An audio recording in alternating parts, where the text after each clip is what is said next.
damos la bienvenida al invitado de hoy. Cuando son las 7 de la mañana con 7 minutos, le damos la bienvenida a nuestro panelista de todos los viernes. El doctor Byron López Castillo ya está aquí con nosotros. Le damos la bienvenida a nuestro panelista de los viernes, el doctor Byron López Castillo. Lo hemos invitado también para analizar el tema de la educación, ahora que otro hecho está azotando a este importante sector de la sociedad, la educación. Primero fueron las drogas, ahora es el abuso sexual. ¿Cómo componer el problema, doctor López?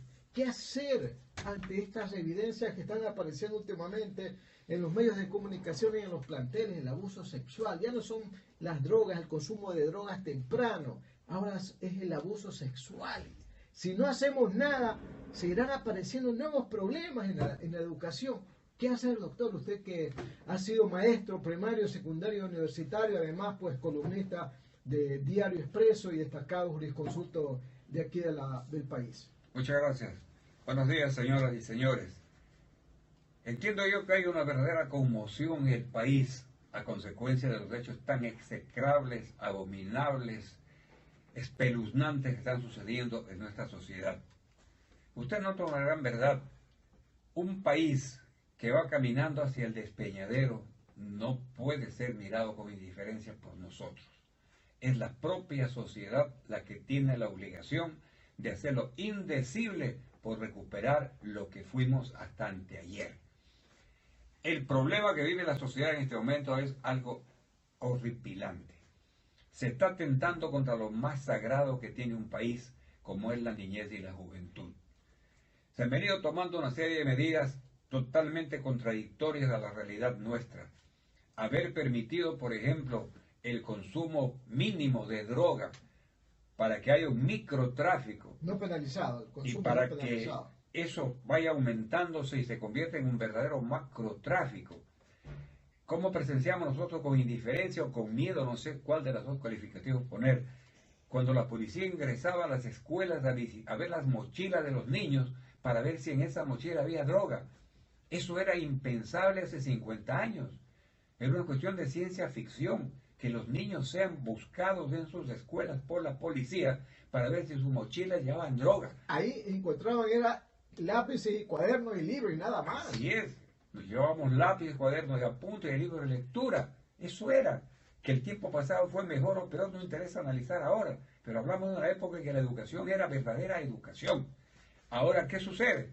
Que junto con este aspecto negativo del consumo de droga, que es una grave situación mundial, pero que hablemos del Ecuador, significa un paso hacia atrás tremendo, nos encontramos con un hecho absurdo, totalmente inmoral, execrable, abominable, no es calificativo alguno, para que los propios profesores, dizque los conductores de juventudes, estén abusando sexualmente de sus propios alumnos, en las propias aulas de los colegios, en los servicios higiénicos. Esto no puede ser. Hay un clamor, hay un deseo de que esto se arregle. ¿Cómo arreglarlo? Si yo entiendo que los directivos de los colegios, porque es nacional el problema, sí, claro, sí, no de Guayaquil solamente en el Rabat, sino en muchos colegios del país. En Quito acabaron nomás de hay más de centenares de casos de abuso sexual en niños y jóvenes por profesores. ¿Qué hay que hacer? Aquí tomar medidas drásticas, enérgicas, definitivas, radicales y permanentes. Usted antes de entrar al programa me decía una frase que la hago mía. En este país la corrupción es de tal naturaleza que hoy se ve un escándalo que nos horroriza. Mañana hay otro que horroriza más y el que nos horrorizó ayer lo olvidamos y lo dejamos a un lado. Es una verdadera bola de nieve la que nos está envolviendo. Un acto corrupto compromete otro, complica con otro, y entonces nos vamos olvidando de lo pasado. Esto no puede ser. Acaba de tomarse una medida por parte del Ministerio de Educación, que la creo tardía, pero que de todas maneras es una medida tomada con motivo de esto. Pero que si esto no sonaba, no iban a tomar esa medida. Exactamente, así es, porque todo aparentemente, ayer decía el ex ministro de Educación aquí en la radio, Roberto Pazley, de que recién están apareciendo estos hechos quizás porque en la anterior década muchísima gente estaba como cohibida, como asustada, como no queriendo exteriorizar este problema por temor a alguna sanción, a ser vejado, etcétera. Pero ya las situaciones desbordan, los casos se desbordan ya y hay que tomar medidas, como usted dice, doctor. Lo que ha afirmado Roberto me parece bastante acertado. Vivimos una década anterior de miedo. Muy pocas voces se alzaron, y las que se alzaron fueron criminalizadas, prensa, radio, periodismo, etcétera. Entonces la gente vivía atemorizada. Ahora que se empieza a vislumbrar una nueva posibilidad de decir las cosas más francamente, están saliendo estos acontecimientos. Pero eso no analicemos. Lo que a mí me ha admirado sobremanera es que hayan directivos de los colegios, rectores, consejos directivos, que debieron haber conocido estos problemas y sin embargo mantuvieron un silencio cómplice o encubridor y con grave perjuicio para la familia ecuatoriana, para los niños ecuatorianos y para la sociedad ecuatoriana. Esos malos rectores, esos malos directivos no pueden seguir frente a los colegios dirigiéndolos. Es un absurdo. Taparon, escondieron por miedo, por complicidad, por encubrimiento, etcétera, pero actuaron indebidamente. ¿Qué es lo que ha tomado como medida el Ministerio de Educación ahora un poco tarde, pero tomado en cuenta en este momento? Hacer lo que debería haberse hecho antes, lo que está ordenándose ahora, un examen psicológico de todos los profesores para determinar si tienen algún vicio oculto que los vaya a llevar a cometer actos deshonestos en las personas, sus alumnos. Esto está tomándose ahora, con la circunstancia de que le dan 45 días para que se haga esta evaluación. Y según la prensa hay 195.000 profesores en el país. ¿A todos se les va a hacer el diagnóstico? Primera pregunta. Segunda pregunta, ¿quién lo va a hacer? Tercero, no van a ser los mismos de la puede misma ser que área, el mismo ¿no? se haga, no podría ser. Claro, pues. Tercero, si ese análisis se hace, lo debe conocer la ciudadanía, sí o no, dejando de ocultar realidades a título de hipocresías absurdas que a nada conducen. Esto tiene que esclarecerse meridianamente a la luz del día. El país no soporta tanta corrupción. Corrupción no solamente es robarse dinero del pueblo. Los que se roban el dinero del pueblo después dicen yo no fui, yo no sé quién fue, el corrupto es otro, no soy yo, y se tapa y se queda y se va alargando, alargando, alargando. Esos actos corruptos son corruptos, sí, pero estos de acá son tan corruptos como nosotros. Todo lo que afecte contra la integridad de un país, todo lo que afecte ahora contra la integridad del niño, es un acto corrupto que no puede quedar en penumbra vaga. Por eso nosotros sostenemos de esta columna de opinión, primeramente a nuestro rechazo formal, frontal, categórico. Somos padres y somos abuelos. Nos preocupa la suerte de nuestros hijos, sí, la de nuestros nietos más todavía. Entonces, desde un punto de vista no egoísta, pero tampoco individualista, tenemos que analizar que nos preocupa personalmente también estos problemas, como preocupa a la ciudadanía. Y entonces es necesario que la sociedad se despierte, que deje el miedo, el temor, porque no hay que tener miedo al miedo. La única forma de vencer al miedo es enfrentándolo, diciendo las cosas con claridad y con verdad, sin temor y sin favor a nada ni a nadie. El que tiene miedo que no salga a la calle porque le puede aplastar un colectivo. El miedo es parte consustancial del ser humano, pero hay que dominarlo y superarlo y hacer las cosas luchando contra el miedo. Y el que pelea contra el miedo vence, porque se deja dominar por el miedo, no vence. Frente a este análisis de esta naturaleza, le pedimos a la sociedad que se levante, que exija, que clame sin miedo. Yo soy partidario de un concepto que acabé de leer en un libro hace pocos días, de un autor que analiza que la sociedad mundial es una sociedad bica, B de antilabial, I-C-A, bica. La B volátil, la I insólita, la C compleja, la A ambigua.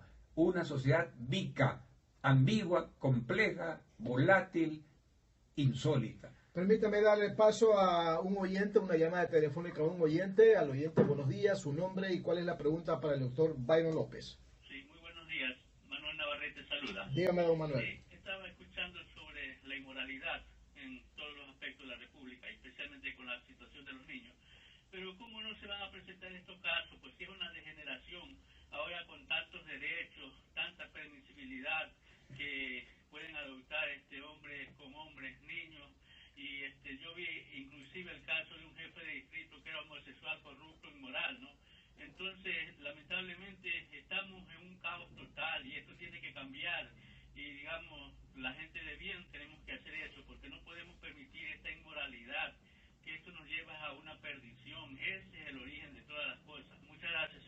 Muy bien, don Manuel, ese es el comentario que estamos haciendo. Doctor López, en todo caso, por esa línea Oportuna, vamos. inteligente la intervención del oyente, a quien le agradezco por su intervención esta mañana.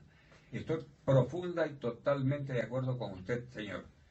En el país estamos viviendo una serie de novelerías, así las califico yo públicamente, novelerías, que luego son llevadas al seno de la legislatura y se dictan leyes para aspectos noveleros. Por ejemplo, que usted anota, el ser humano tiene que ser respetado en todos sus sentidos, sí, pero no podemos irnos contra principios de la naturaleza que son deontológicos y teológicos. Hay que respetar la manera de pensar de todo el mundo. ¿Cómo hacer posible que se pretenda en alguna sociedad, y está vigente, y se escucha por acá, que tiene la posibilidad, la legislación de permitir que se casen hombres con hombres, mujeres con mujeres, y que estas parejas unidas adopten hijos? Esto es una cosa absurda, inmoral, inconveniente desde todo punto de vista. Debemos dejar de lado las novelerías. Debemos dejar de lado las novelerías y debemos pensar con profundo sentido de lo que es la realidad humana. El matrimonio es para procrear. Matrimonio viene de madre. Es el origen de la palabra matrimonio. Y según la pareja es para procrear entre otros aspectos. ¿Cómo puede procrear un hombre con un hombre? Una mujer con una mujer. Se va entonces a tender a que se elimine la raza humana. Porque si esto se produce en términos mundiales, ya no habrá procreación. Habrá pocotón de viejos que al morirse ya no tienen a quién suceder. Las 7 de la mañana con 19 minutos, seguimos dialogando con el doctor Byron López Castillo sobre el tema de la educación. El Ministerio de Educación, doctor, elaboró un estudio que recién, con motivo de estos problemas, los ha puesto a consideración de la opinión pública. Respecto al tema de los maestros, este diagnóstico, este fenómeno, dice que no solamente son los maestros aquellos que abusan sexualmente contra los alumnos, también son las autoridades, rector, vicerrector, el personal administrativo y de limpieza, compañeros de aula y por supuesto los docentes. Entonces, si las pruebas se les debe de hacer a los docentes, hay que incluir también a este personal. Pero voy más allá. ¿Cuál es la responsabilidad del padre de familia? Porque el padre no debe decir: yo le entrego mi hijo a la escuela o al colegio que lo forme. Él también tiene responsabilidad, doctor, en esta formación. Debe de preocuparse por lo que le pasa al hijo, al estudiante, yendo a la escuela, yendo al colegio, averiguar qué pasa con mi hijo, cómo está trabajando, cómo está estudiando, da las clases, da la materia, da los exámenes, da las lecciones o no. No aislarnos del problema, doctor. Este es un tema muy complejo, que tiene muchas aristas y que demandaría un análisis profundo, seguido.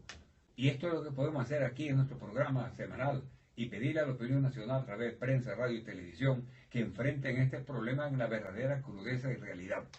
Si es como usted anota, que ha dicho el propio Ministerio de Educación, que son profesores, alumnos, porteros, conserjes, habilitados, etcétera, etcétera, todos demandarían ser analizados psicológicamente.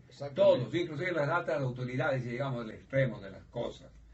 Junto a eso debe haber un criterio de lo que debe significar la educación en el hogar.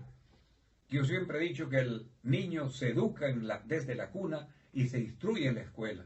El hogar educa y la escuela y el colegio instruyen. Debe haber un contacto permanente del padre con el hijo.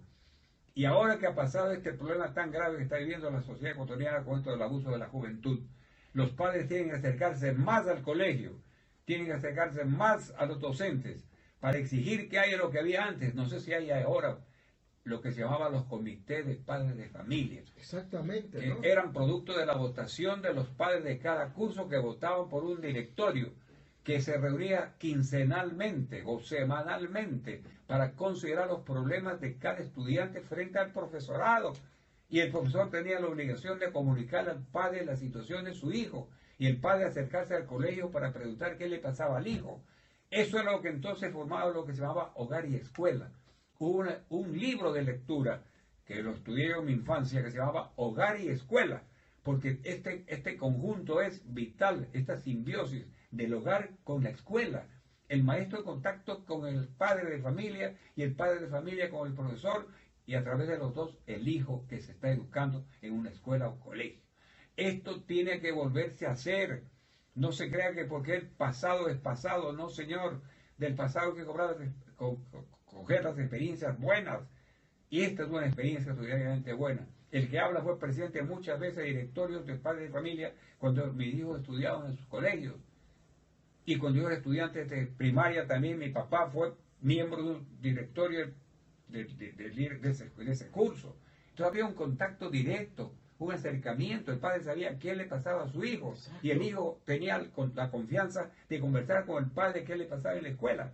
Pero ahora no, lamentablemente. Como dijo un autor también, estamos en una época de mucha comunicación, pero de poca conversación. Ya no hay diálogo. El hijo le pregunta al papá, ahora papá, ¿quién descubrió América? Y el papá le dice, anda, pregúntale a Google. Esto no puede ser. El padre es hombre de confianza del hijo. El hijo tiene que acercarse a él. El padre tiene que saber qué le está pasando a su hijo. Especialmente en la edad de la adolescencia, de los 13 a los 18 años, cuando uno se hace hombre y cuando puede torcer su manera de ser. Ahí tiene que actuar el padre, con energía, con cariño, con amor y con rigor, para orientar a su hijo, hacerle saber cómo es la vida, darle la experiencia que él vivió y estar siempre en contacto con él. Esto es lo importante que debemos inculcar, y desde todo momento, aquí y en cualquier parte que hablemos, vamos a exigir a las autoridades educacionales que se dejen de tobelerías y que actúen con energía y con claridad. Y que si entre las altas cúpulas también hay estos actos deshonestos, también se diga quiénes son y por qué se hacen. Así como del pensum académico desaparecieron materias tan importantes que anteriormente fueron dictadas como cívica, moral, ética, asociación de clase, historia de límites y muchísimas otras materias más que nuestros abuelos, padres nos recuerdan siempre que ya no existen en el pensum académico. También, paulatinamente, a veces sin comprender por qué motivo desapareció eso que usted acaba de notar, el comité de padres de familia. Porque ahí iban todos los padres de los alumnos y ahí se resolvían los problemas. Ahí se decía, mire, el hijo tal, cuyo padre está aquí presente, ha tenido una conducta irreprobable esta semana, ha ofendido, ha atacado a tal niño cuyo padre también estaba aquí. Esos padres ya sabían los dos cuáles eran los problemas y estaba el director, estaba el profesor, estaba la rectora, la directora del plantel y ya se tenía un conocimiento exacto de las cosas.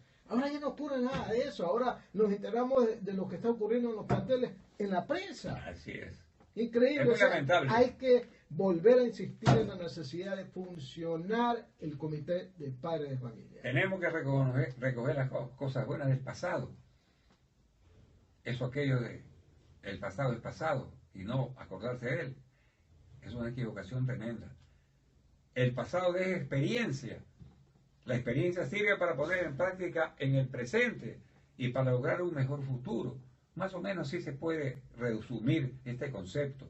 Por lo tanto, personalmente, en la columna que tengo en Diario Expreso y a través de esta columna de Atalaya, y donde pueda hablar tantas veces pueda, en conversaciones personales, sociales, etcétera, inculcaré hasta donde pueda la conveniencia, la urgencia de que la sociedad se sacuda y no tenga miedo a nada ni a nadie. Decir la verdad no acarrea ninguna responsabilidad. Hablar claro de lo que tenemos que hacer, dejar el miedo en los armarios de la casa, pero no salir con miedo a la calle. Así es. Y aquellos padres y madres de familia que regularmente asumen su responsabilidad de cuidar de sus hijos, aquellas madres y padres que entregan a sus hijos a las escuelas o colegios en la mañana y los van a recibir y están atentos cuando salen. Hay que siempre estimular ese tipo de actitudes porque no hay que desmayar. Esas son parte de la obligación que tiene el padre frente a la formación de su hijo, doctor. Así es. De acuerdo con usted, y esa será la exigencia permanente que hagamos desde aquí, de este programa, y tantas veces donde podamos hablar. Exigir a los padres de familia que cumplan con su obligación, y a los directivos de los colegios y escuelas pedirles también que actúen con energía frente a estos problemas que han suscitado escándalo en el país y pedir las sanciones correspondientes, porque aquí no va a quedar que ya quedó una penumbra vaga. Aquí tiene que ser sancionado todo el mundo. Es delito lo que están cometiendo estos caballeros, estos pues ahora caballeros, estos anormales, porque son seres anormales, y así llamémoslo, anormales. Hablar con claridad no es ofender a nadie. Son seres que no tienen la calidad de educadores y menos la calidad de conductores de juventudes. Que se quiten el calificativo estos degenerados. Muy bien, el comentario, el análisis del doctor Byron López Castillo, nuestro panelista y analista de los viernes. Y con ello terminamos este programa Sin Amarres del sistema de emisoras Atalaya, 7 de la mañana con 28 minutos. Sin Amarres. Una mesa de diálogo donde sobresalen los temas de mayor interés social, económicos y políticos del país. Sin Amarres. Junto al sociólogo